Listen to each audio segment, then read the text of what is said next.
श्री नगर Jammu Kashmir PDP प्रमुख महबूबा मुफ्ती ने कहा, हम कश्मीरी लोग चाहते हैं कि हमारे कश्मीरी पंडित वापस आएं और वैसे ही रहें जैसे हम रहते थे। भाजपा ने उन्हें एक हथियार के रूप में इस्तेमाल किया। उन्होंने कश्मीरी पंडितों के दर्द और पीड़ा को एक हथियार के रूप में इस्तेमाल किया। दूसरों के वोट पाने के लिए उस हथियार को पूरे देश में बेचा, लेकिन उनके लिए कुछ नहीं किया। आपके बहुत ही नजदीकी दोस्त थे, करीबी दोस्त थे, और इनका कमाल देखिए कि इतने बुरे हालात के बावजूद ये यहाँ टिके रहे और यहाँ अपनी जिंदगी सारी गुजार दी। तो ये तो क्योंकि मतलब जिस तरह जम्मू कश्मीर के लोगों को बदनाम किया जाता है पूरे मुल्क में, फिल्में बनाई जाती हैं, तो मेरे ख्याल में उन फिल्मों का जवाब है इनका यहाँ रहना और भाईचारे से रहना। यहाँ के जब इनकी डेथ होगी तो यहाँ के जो लोग कितना रश रहा, कितने लोग इनके घर आए गए, तो मुझे लगता है भाईचारे की ये सबसे बड़ी मिसाल है। और इसके साथ ही जो हमारे कश्मीरी पंडित भाई बहन है जो बहुत मुश्किल हालात में जहाँ जम्मू में या कहीं रह रहे हैं, तो मुझे लगता है उनके सरकार हो या महबूबा मुफ्ती हो या कोई और हो या बीजेपी की सरकार हो, मुझे लगता है उनको यहाँ आके सेटल होने में किसी की मदद की जरूरत नहीं है। हम कश्मीरी लोग जो हैं, जो आम कश्मीरी है, वो चाहते हैं हमारे कश्मीरी पंडित वापस आए और जिस तरह हम रहते थे बहुत खूबसूरत जगह होती थी।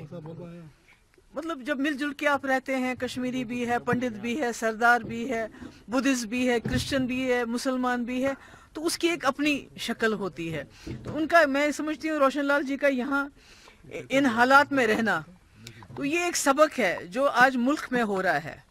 जिस तरह हमारे कौम के लोगों को लिंच किया जाता है, उनको मार दिया जाता है, उनकी पिटाई की जाती है, उनको हमारी मस्जिदों को तोड़ा जाता है, हमारे मदरसों को तोड़ा जाता है, हमारे मुसलमान जो उनके घरों को तोड़ा जाता है, उनके जो बेचारे रेडी पे काम करते हैं उनकी वो सारा सामान फेंका जाता है।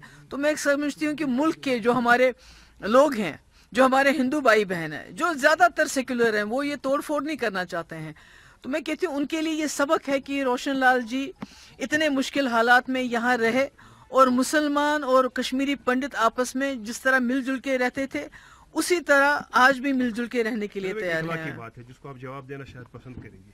क्या अगर मैं गलत नहीं हूँ, हमारी इस पंडित कम्युनिटी को वोट बैंक के लिए इस्तेमाल किया गया है जब भी इलेक्शंस आए, जैसे आजकल लोकसभा इलेक्शंस होने वाले हैं, उसी वक्त ये बातें रिहेबिलिटेशन इनकी याद आती है? नहीं, मैं तो रिहेबिलिटेशन की, मैं तो जनरल यहाँ आई हूँ, मैं तो आप लोगों से बात भी नहीं करना चाहती थी। आपने पूछा नहीं, वो तो बीजेपी ने इनको खाली वोट बैंक की तरह इस्तेमाल नहीं किया, बल्कि एक हथियार, कश्मीरी पंडितों के दर्द को, उनकी तकलीफ को इन्होंने एक हथियार बनाया और पूरे मुल्क में उस हथियार को बेचा।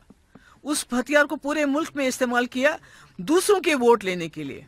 हमारे कश्मीरी पंडित भाई, उनके वोट तो बहुत ज्यादा नहीं है, मगर उनके दर्द को, उनकी तकलीफ को बीजेपी ने घर घर जगह जगह जाके हथियार की तरह इस्तेमाल किया, मगर और उनके लिए कुछ भी नहीं किया। लेकिन समझ आ गया है, अगर आपको याद है इन सालों में जब से यहाँ बीजेपी की सरकार डायरेक्टली बनी है, जो कश्मीरी पंडित लोग यहाँ रहते भी थे वो भी यहाँ से छोड़ के चले गए, ऐसे हालात बन गए।